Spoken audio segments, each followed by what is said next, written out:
రాఖీ సందర్భంగా సీఎం రేవంత్ రెడ్డికి కొండా ఫ్యామిలీకి మధ్య రాజీ కుదిరిందా? ఓవైపు మంత్రి కొండా సురేఖపై కాంగ్రెస్ క్రమశిక్షణ కమిటీ కఠిన చర్యలకు సిఫార్సు చేసిందన్న ప్రచారం. మరోవైపు అదే సమయంలో సీఎం రేవంత్ రెడ్డితో మంత్రి కొండా సురేఖ భేటీ కావడం ఇప్పుడు రాజకీయ వర్గాల్లో హాట్ టాపిక్ గా మారింది.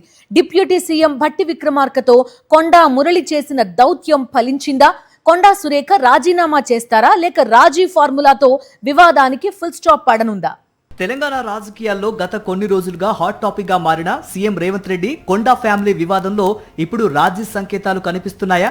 కూతురు కొండా సుష్మిత సీఎం రేవంత్ రెడ్డిని ఉద్దేశించి చేసిన సంచలన వ్యాఖ్యలతో మొదలైన వివాదం ఆ తర్వాత రాజకీయంగా తీవ్ర దుమారం రేపింది. మంత్రి కొండా సురేఖపై పార్టీ పరంగా కఠిన చర్యలు తీసుకుంటారనే ప్రచారం కూడా జోరందుకుంది. ఇలాంటి సమయంలో సీఎం రేవంత్ రెడ్డితో కొండా సురేఖ భేటీ కావటం ఆసక్తికరంగా మారింది. రాఖీ పౌర్ణమి సందర్భంగా సీఎం రేవంత్ రెడ్డి నివాసానికి వెళ్లిన మంత్రి కొండా సురేఖ సీఎంకు గోల్డ్ రాఖీ కట్టారు. వివాదం తారాస్థాయికి చేరిన తర్వాత సీఎం అపాయింట్మెంట్ ఇస్తారా అన్న చర్చ జరిగిన వేళ రేవంత్ రెడ్డి సురేఖకు సమయం ఇవ్వటం, ఇద్దరు దాదాపు 30 నిమిషాలకు పైగా భేటీ కావటం రాజకీయ వర్గాల్లో చర్చకు దారితీసింది. దీంతో ఇద్దరి మధ్య వివాదం ముగిసిందా, రాఖీ సందర్భంగా సయోధ్య కుదిరిందా అనే ప్రశ్నలు తెరపైకొచ్చాయి. 2 రోజుల క్రితం డిప్యూటీ సీఎం భట్టి విక్రమార్కను కలిసి వివాదంపై చర్చించారు కొండా సురేఖ భర్త కొండా మురళి. ఆ భేటీ అనంతరం తాము కాంగ్రెస్ లోనే కొనసాగుతామని కొండా మురళి ప్రకటించారు.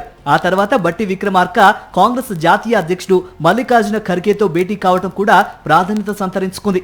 ఈ పరిణామాలన్నీ చూస్తుంటే కొండా ఫ్యామిలీ వివాదానికి పార్టీ పెద్దలు రాజీ ఫార్ములా అమలు చేస్తున్నారా అన్న చర్చ మొదలైంది.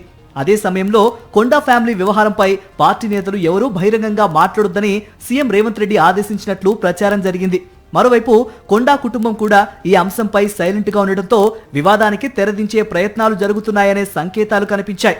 ఈ పరిణామాలకు ఫైనల్ టచ్ ఇచ్చినట్టుగా రాఖీ పౌర్ణమి రోజున సీఎం రేవంత్ రెడ్డి నివాసానికి వెళ్లి ఆయనకు రాఖీ కట్టారు కొండా సురేఖ. గత 3 సంవత్సరాలుగా రేవంత్ రెడ్డికి రాఖీ కడుతున్నారని, ఆడబిడ్డలకు సీఎం అండగా ఉంటారని ఆమె అన్నారు. ముఖ్యంగా మా తెలంగాణ రాష్ట్ర ప్రభుత్వం ముఖ్యమంత్రి రేవంత్ రెడ్డి గారికి కూడా నేను రాఖీ కట్టి రావడం జరిగింది. వారికి కూడా మా ఆడపడుచులందరి దీవెన కూడా ఉంటుంది. వారి మంచి సుపరిపాలన అందించాలని, తెలంగాణను అన్ని రంగాల్లో అభివృద్ధి పథంలో నడిపించడానికి వారికి శక్తిని యుక్తిని ఇవ్వాలని, వారి ఆశీర్వాదం కూడా మా ఆడపడుచులందరి మీద కూడా ఉండాలి అని చెప్పి. దీంతో సీఎం రేవంత్ రెడ్డి కొండా ఫ్యామిలీ మధ్య వివాదానికి రాఖీ పౌర్ణమి రోజునే రాజీ కుదిరిందా అనే చర్చ రాజకీయ వర్గాల్లో జోరందుకుంది. అయితే ఈ భేటీతో వివాదానికి నిజంగానే ఫుల్ స్టాప్ పడిందా?